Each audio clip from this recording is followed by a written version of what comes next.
bate-papo na saúde de hoje é sobre a eleição para a presidência da Fundação Oswaldo Cruz, uma das principais instituições públicas de pesquisa e ensino do país, que promove saúde, desenvolvimento social e também elege seu presidente. No programa de hoje, você vai conhecer as ideias e as propostas da pesquisadora e candidata Nízia Trindade. Servidora da Fiocruz há quase 30 anos, Nízia é hoje vice-presidente de Ensino, Informação e Comunicação e também professora do Programa de História das Ciências e da Saúde, da Casa de Oswaldo Cruz. O Bate-Papo na Saúde vai começar agora.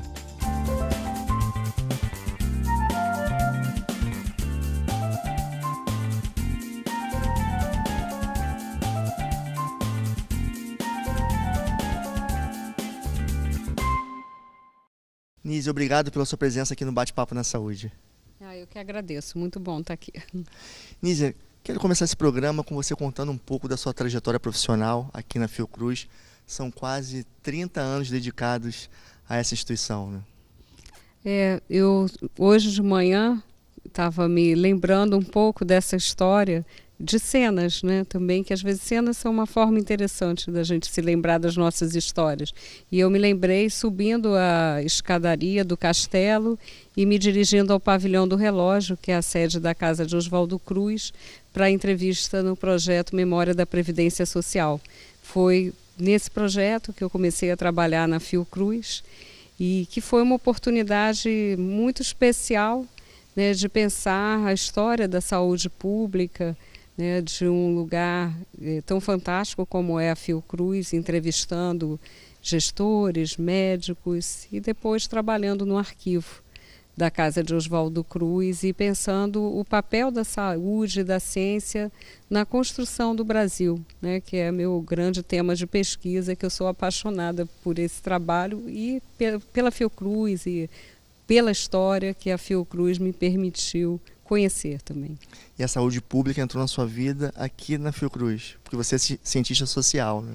Eu sou cientista social. Antes de entrar na Fiocruz, eu era muito jovem, eu tinha leituras e contatos com a área, porque o campo das políticas públicas em habitação, que era onde eu comecei minha carreira, tinha muito a ver com questões de saúde. E aqui eu pude me aproximar mais e me dedicar mais a esse objeto. Mas já havia na Fiocruz o Departamento de Ciências Sociais na Escola de Saúde Pública e já havia uma tradição importante de cientistas sociais na instituição, pensando vários temas importantes para a saúde. Desde as políticas de saúde, as relações de gênero, a questão da representação sobre as doenças, as formas de adoecimento. E hoje você ocupa o cargo de vice-presidente de Ensino, Informação e Comunicação. Você já está nesse cargo desde 2011, né? Isso. Por que você decidiu agora se candidatar à presidência da Fiocruz? Bom, a minha história está intimamente ligada à Fiocruz. Eu digo que a Fiocruz é para mim uma escola, tanto em termos de formação profissional como uma escola de vida. E ao longo desses quase 30 anos, o meu aprendizado foi muito na coordenação de equipes, na visão de projetos coletivos. A experiência na vice-presidência de ensino me permitiu ampliar essa visão que eu já trazia, seja das minhas pesquisas, seja da minha experiência na gestão. E na vice-presidência de ensino, hoje, com os avanços que a instituição teve e com os desafios que se colocam para ela, eu pude pensar nesse meu papel, que eu vejo como um papel de afirmação desse projeto institucional tão rico e que tem como marco na história mais recente, com a Constituição Democrática que foi feita, a gestão de Sérgio Aroca, né, que foi o momento também do meu início nesta casa.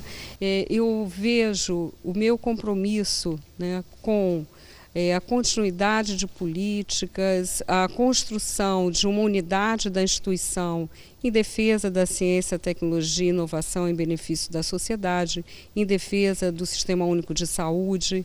em defesa de uma ampla valorização das ações que aqui são realizadas em benefício da sociedade brasileira.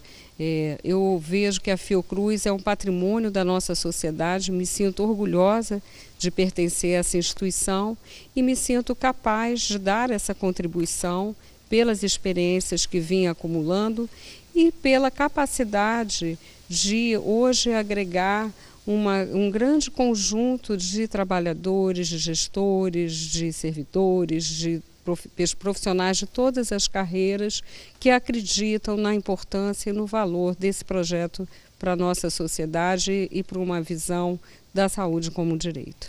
E essa decisão de se candidatar a presidente da Fiocruz foi um processo de amadurecimento também, né? Sempre é, né? Não é um desafio pequeno. Eu digo sempre que o que é importante nesse momento é nós conseguirmos, ao mesmo tempo, valorizar a tradição dessa casa, né? O trabalho que foi feito de construção ao longo de décadas e também ser capaz de valorizar uma ação de futuro que continue e atualize esse projeto, né? Para isso é importante que nós tenhamos uma visão crítica, né? Uma visão que faça o balanço dos aspectos positivos, que também verifique os problemas, mas sempre no sentido dos compromissos que eu afirmo na carta, né? Que tem a ver com uma visão dessa instituição como Instituto de Ciência e Tecnologia ligado à saúde, como uma instituição que abrange áreas diversas, né, no campo da saúde, e que é essa diversidade e a sua integração que fazem da nossa instituição uma instituição única no país e que precisa continuar com força e está sempre se reinventando de maneira a cumprir seu papel no país. Qual o diferencial de ter uma cientista social na presidência de uma instituição como a Fundação Oswaldo Cruz? No meu caso específico, eu diria que eu trabalho com uma sociologia histórica e isso me permitiu olhar para a Fiocruz numa visão do seu papel na construção do Estado Nacional no Brasil, de como lidar com as desigualdades, de como lidar com um tema que é muito marcante nas minhas pesquisas, que é a inclusão social. E é a democracia no sentido dos direitos, né, dos direitos civis, dos direitos sociais, dos direitos políticos, dos direitos econômicos, né? Esse é meu grande tema, e olhar a ciência e a saúde como construtores disso, né? Não olhar apenas pelo lado dos governos, mas pela movimentação da sociedade. Queria só dar um exemplo que eu acho importante nesse sentido, ligado à recente epidemia de Zika, né? A Fiocruz estabeleceu um comitê para emergência sanitária, ações importantes que têm a ver com a necessidade de uma maior pesquisa sobre o agente transmissor da doença, sobre o vetor da doença, né? o mosquito, a Aedes, sobre também o diagnóstico, né? Quer dizer, são várias dimensões desse processo, mas é impossível pensar em Zika numa instituição como a nossa, e felizmente temos essa diversidade, sem pensar no seu impacto na saúde pública, na vida de mulheres e crianças que foram afetadas por essa grave epidemia, com as suas consequências congênitas, e isso só é possível numa visão interdisciplinar. Então eu diria que a minha contribuição como cientista social vai se dar muito na defesa de uma maior interdisciplinaridade para que nós possamos aproveitar a riqueza que é essa grande diversidade da Fiocruz, mas associando a resolução de problemas de saúde com todos esses enfoques. A Fiocruz ela tem é marcada por uma gestão democrática. Aqui existem duas instâncias, que é o Congresso Interno e o Conselho Deliberativo. Caso você seja eleita presidente da Fiocruz, como é que sua gestão vai conversar com essas duas instâncias? Bom, essa pergunta, ela é muito, não digo fácil, mas ela é muito rica em termos de reflexão e da resposta que eu posso te dar, porque eu tenho uma longa história, toda a minha história na Fiocruz se deu me relacionando com essas instâncias. Em 88, conforme eu já mencionei, eu fui relatora no primeiro congresso interno, então eu vivi aquela experiência de uma maneira muito intensa e foi muito bonito o primeiro congresso interno. Depois eu fui vice-diretora da Casa de Oswaldo Cruz e comecei então a participar do Conselho Deliberativo.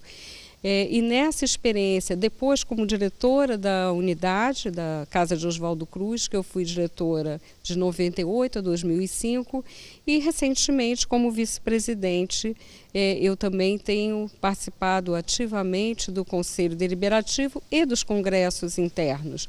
Então, no caso dos Conselhos Deliberativo, eu vejo que quando eu era diretora de unidade, eu não me comportava apenas como diretora de unidade, mas como membro daquele corpo, que é um coletivo, participando de muitas comissões e procurando pensar para além da experiência específica que eu trazia, que é de ser diretora de uma unidade da Fiocruz. Eu sempre me comportei assim, sempre procurei ver a Fiocruz como um todo, como um sistema, em equilíbrio com as suas unidades, em equilíbrio com essa diversidade de institutos e de áreas de atuação. E no caso do Congresso interno, a mesma coisa. O que eu penso é que para as agendas do Conselho e do Congresso interno, sempre é possível, com o aprendizado institucional de tantos anos de convívio e com essa prática, que nós possamos aperfeiçoar nossos documentos, nossas deliberações, os processos de discussão, e me sinto muito tranquila de fazer isso, porque foi um dos maiores aprendizados que eu tive na Fiocruz. Tá certo, Nízia. O Bate-Papo na Saúde vai fazer um rápido intervalo, mas daqui a pouco eu volto com Nízia Trindade, candidata à presidência da Fundação Oswaldo Cruz. Não saia daí que eu volto daqui a pouco. Até já. Estamos falando de um contexto muito desfavorável do ponto de vista das políticas do SUS, do direito universal à saúde, à educação e todas as políticas sociais.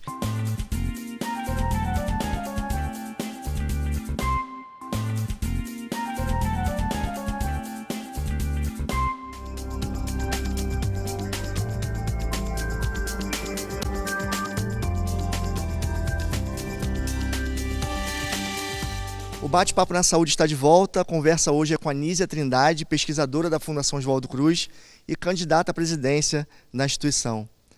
Nízia, nesse bloco nós vamos conversar sobre 4 temas e o primeiro tema é a carreira dos servidores. Quais são as suas propostas para valorizar a carreira dos servidores da Fiocruz? Eu primeiro queria falar que todos os temas que vão ser tratados, inclusive as carreiras, eles têm que ser pensados considerando que a Fiocruz ela é parte de um sistema de saúde, do nosso SUS, é parte de um sistema de ciência e tecnologia. Então, nós temos, dependendo do tipo de ação a ser feita, um grau maior ou menor de liberdade. Parece uma frase, um lugar comum, mas é sempre bom a gente lembrar que a Fiocruz não é uma ilha, e, portanto, requer uma série de ações para cada uma das medidas que a gente precise adotar numa gestão para a presidência. No caso das carreiras, eu considero que nós temos buscado avançar em questões muito importantes, ainda que com graus de liberdade bastante diferentes. Do ponto de vista da estruturação da carreira e da sua remuneração, nós estamos trabalhando para a valorização de todas as carreiras, mas os resultados têm se dado de forma diferente. Então, nesse momento, estamos trabalhando a partir de 2 negociações coletivas importantes envolvendo a presidência, a mesa de negociação, com o sindicato, com a Associação dos Servidores, com a ASFOC, que representa os trabalhadores, e com a ampla mobilização de analistas e tecnologistas da instituição a perspectiva da implantação da RRA, ou seja, o reconhecimento dos resultados de aprendizagem, pensados, portanto, como uma trajetória de formação. Esse tipo de política, ela foi objeto de discussões no nosso Conselho Deliberativo e ela parte de uma visão que me é muito cara como educadora, que é a visão de uma educação permanente, em que nós reconhecemos não apenas cursos e a titulação, mas reconhecemos as trajetórias de formação, as trajetórias de aprendizagem. Então, o meu compromisso é da implantação dessa medida, mas naturalmente ela está entre aquelas na qual não temos o mesmo grau de liberdade do que para outras ações. Então, é continuar a negociação, né, já tendo esses elementos anteriores que nos permitem lutar nessa direção e contando também com a mobilização das carreiras envolvidas. Nós tivemos, no caso da carreira de nível médio, técnico de nível médio, também um avanço importante, que ainda não é suficiente para as necessidades dos servidores e para a sua plena valorização, que foi o reconhecimento da gratificação de qualificação da GQ. Isso foi uma conquista importante, uma vez que havia uma grande defasagem da nossa carreira em relação a outras carreiras de ciência e tecnologia. Então, considero também esse um avanço fundamental. Nós precisamos trabalhar, e isso está na agenda como prioridade, estará na agenda da minha gestão, a valorização da carreira do pesquisador, considerando aí vários fatores. A discussão sobre a dedicação exclusiva, a questão do doutorado para o início da carreira e também, o que é muito importante na carreira de pesquisa, né, a contribuição e as bases de apoio a formação também continuada dos pesquisadores, né, que não se esgota na titulação, né, com apoio a pós-doutorados e uma série de iniciativas importantes em termos do desenvolvimento da carreira e o apoio à atividade de pesquisa, né, porque a progressão na carreira também e o bem-estar, né, em ser pesquisador da Fiocruz depende de assegurar essas bases que são muito importantes. Eu acho que também vale a pena mencionar que eu acho que isso foi um avanço parcial, mas igualmente importante, que nós conseguimos alterar a questão da gratificação de desempenho, que representava metade da remuneração do vencimento, e nós temos, e agora representa 15%, e a nossa ideia é que seja plenamente incorporado ao vencimento básico, acrescentando também uma proposta de que haja um mecanismo de reconhecimento do desempenho, né? Quer dizer, eu não sou a favor, e eu acho que isso não sou apenas eu, tem sido todo um processo de discussão no âmbito das carreiras, no âmbito do Conselho Deliberativo, da presidência, da nossa área de recursos humanos, que a gratificação, tal como ela é feita, e o atrelamento à remuneração não é positivo, mas eu sou plenamente a favor do reconhecimento do desempenho e de mecanismos que sejam, que façam esse reconhecimento. Então, uma das propostas seria um bônus, né, de um salário anual, no sentido de que o bom desempenho fosse plenamente reconhecido e valorizado na instituição. Além de todas essas medidas importantes de valorização, né, que eu falei, é importante destacar algumas iniciativas sobre as quais nós temos mais controle, mais liberdade de agir, né, porque o que eu falei até aqui depende de intensas negociações e intensa mobilização, que é o que tem ocorrido nos últimos anos. Eu queria falar daquilo que nós já temos feito, mas que podemos aprofundar, né, e aperfeiçoar, que tem a ver com o processo de formação dos servidores. Nós implantamos uma escola corporativa na Fiocruz, E no meu mandato eu pretendo aprofundar essa experiência, né, ampliando as possibilidades de formação dos servidores. Recentemente houve uma iniciativa que tem sido muito bem avaliada, que é o Programa de Desenvolvimento Gerencial, e acho que com a própria oferta de cursos e a oferta educacional que é tão rica na Fiocruz, nós podemos desenvolver ou nos nossos próprios programas ou em colaboração com outras instituições, como é o caso da Escola Nacional de Administração Pública, entre outras, novos programas com esta finalidade.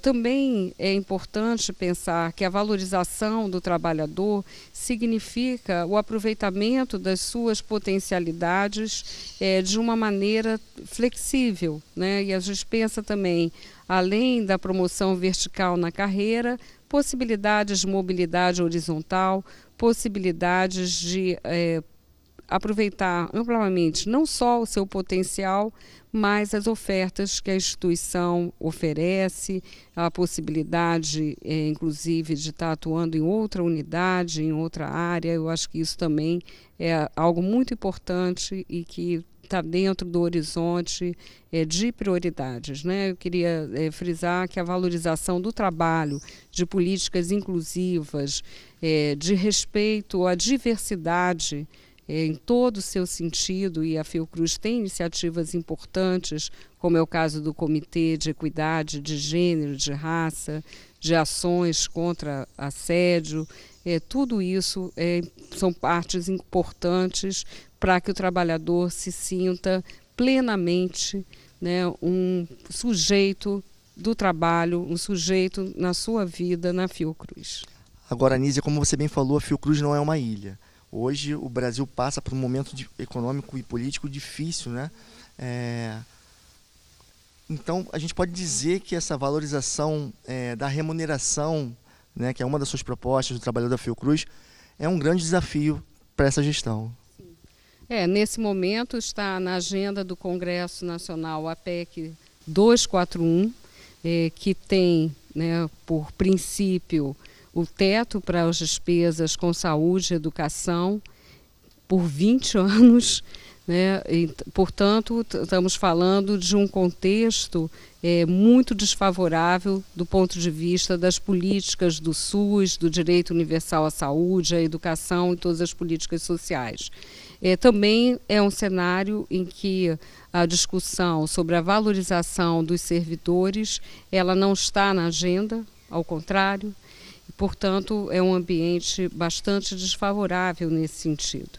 Mas eu creio que devemos ter esperança no sentido de continuar a lutar por esses princípios que são os formadores da nossa instituição. Por essa razão também o direito universal à saúde ao SUS é o primeiro princípio, né, colocado como compromisso da Carta, porque ele é central. A ciência e tecnologia é uma dimensão do nosso sistema de saúde, a valorização do servidor de uma instituição como a nossa também.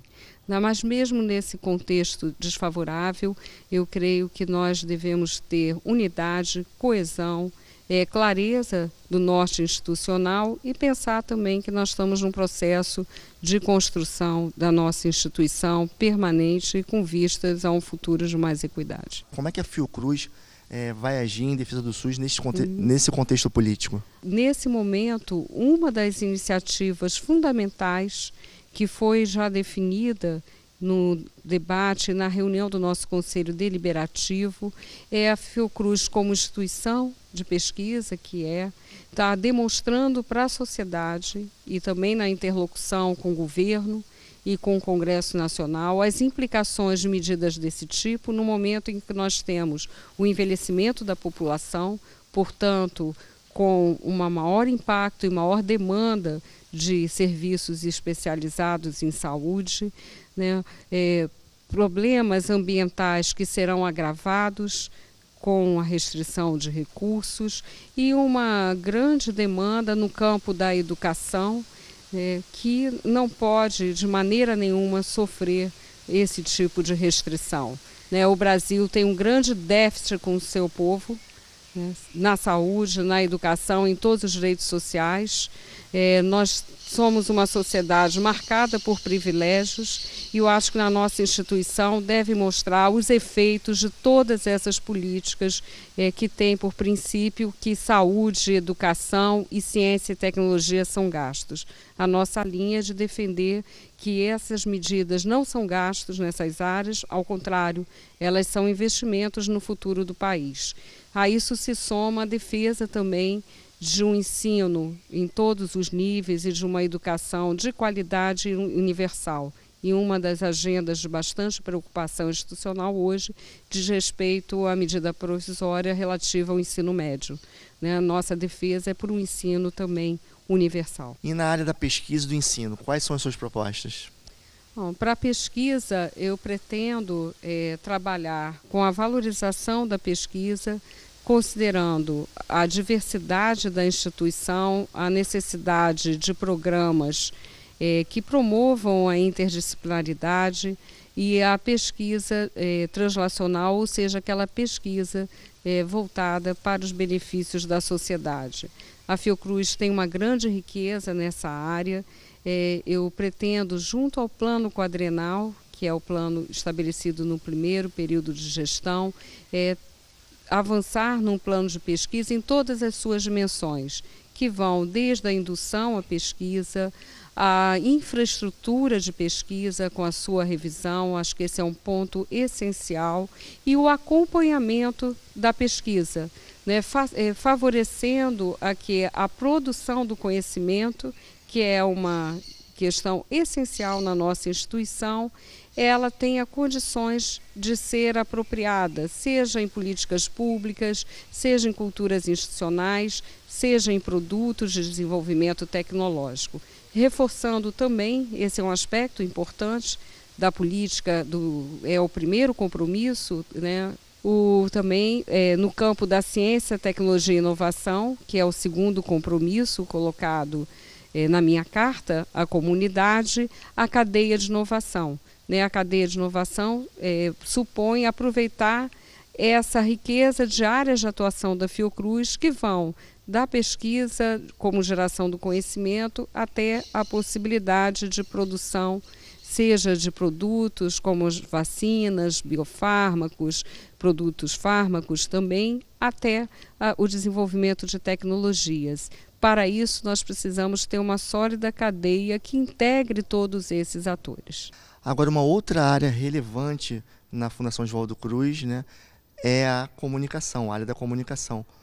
Hoje a Fundação Oswaldo Cruz investe numa programação de TV, em publicação de livros, revistas. Quais são as suas propostas para essa área?